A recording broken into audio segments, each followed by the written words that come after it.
ഉമർ ഫൈസി നിലപാടുകളിലെ കൃത്യതയുള്ള ഒരു വ്യക്തിത്വമാണ്. വളർന്നു വരുന്ന സംഘാടകർക്ക് എന്നും ഒരു റോൾ മോഡലായി സ്വീകരിക്കാവുന്ന സംഘാടക പ്രതിഭയും പണ്ഡിത പ്രതിഭയുമാണ് ബഹുമാനപ്പെട്ട ഉമർ ഫൈസി. SKSSFനെ സംബന്ധിച്ചിടത്തോളം SYSനെ സംബന്ധിച്ചിടത്തോളം ഒക്കെ വളർന്നു വരുന്ന തലമുറക്ക് നിലപാടുകളിൽ കൃത്യതയുള്ള പണ്ഡിതനെ അന്വേഷിക്കുമ്പോൾ പ്രിയപ്പെട്ട ഉമർ ഫൈസിയിൽ നമ്മൾ കൃത്യമായും കണ്ടെത്താൻ സാധിക്കും.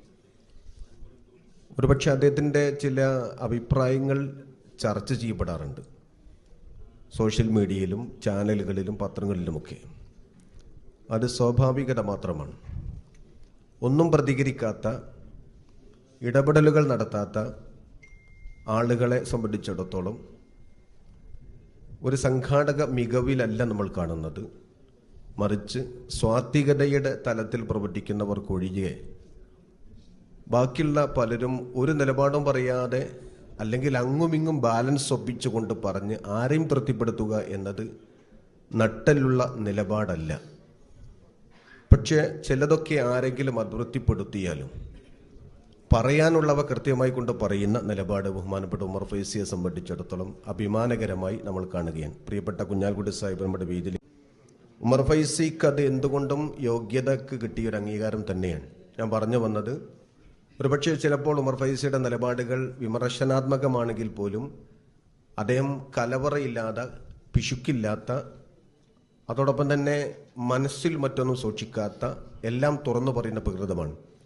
അതുകൊണ്ട് തന്നെ പല പ്രസ്താവനകളും ചർച്ച ചെയ്യപ്പെടുമ്പോൾ അദ്ദേഹം അതിൻ്റെ മുടിനാരി ഇഴകീറി ബോധ്യപ്പെടുത്തുമ്പോൾ കാര്യങ്ങൾ അത് ബോധ്യപ്പെടാറുണ്ട്. അദ്ദേഹം ഏതെങ്കിലും ഒരു രാഷ്ട്രീയ പക്ഷത്തേക്കല്ല, പക്ഷെ അദ്ദേഹത്തിൻ്റെ നാടുമായി ബന്ധപ്പെട്ടവർക്കറിയാം അദ്ദേഹത്തിന് രാഷ്ട്രീയമുണ്ട്, അത് അദ്ദേഹത്തിൻ്റെ നിലപാടും തന്നെയാണ്. പക്ഷെ സംസ്ഥയുടെ സ്ഥാനത്തിരുന്നു കൊണ്ട് കൃത്യമായി ചില അഭിപ്രായം അദ്ദേഹം പറയാറുണ്ടെങ്കിലും അത് ചിലർക്ക് വിമർശനാത്മകമായി തോന്നിയിട്ടുണ്ടെങ്കിൽ പോലും അദ്ദേഹത്തിൻ്റെ ആ നിലപാട് എന്താണെന്ന് കൃത്യമായി അറിയുന്നവർക്കെല്ലാം അദ്ദേഹത്തിൻ്റെ മതവീക്ഷണവും രാഷ്ട്രീയ വീക്ഷണവും മനസ്സിലാക്കാൻ സാധിക്കും. അതൊരു നിലപാടുമായി ബന്ധപ്പെട്ടുകൊണ്ടാണ്. അതുകൊണ്ട് അദ്ദേഹത്തിൻ്റെ ആ ഒരു നിലപാടിലും അദ്ദേഹത്തിൻ്റെ പാണ്ഡിത്യത്തിലും ആത്മീയമായ വലിയൊരു തലത്തിൽ അദ്ദേഹത്തിൻ്റെ അടുത്തറിയുന്ന ആളുകൾക്കറിയാം.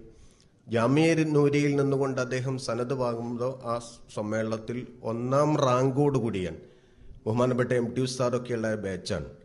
ആ ബാച്ചിൽ 1ാം റാങ്കോടുകൂടി ഉമർ ഫൈസി ബിരുദം നേടിയെന്ന് പറയുമ്പോൾ പാണ്ഡിത്യത്തിൻ്റെ അംഗീകാരം കൂടി തന്നെയാണ് ഈ ഒരു പുരസ്കാര സമർപ്പണം എന്ന് നമ്മൾ മനസ്സിലാക്കുകയാണ്. ഞാൻ എൻ്റെ വാക്കുകൾ അവസാനിപ്പിക്കുകയാണ്. സുന്നി യുവജന സംഘം കോഴിക്കോട് ജില്ലാ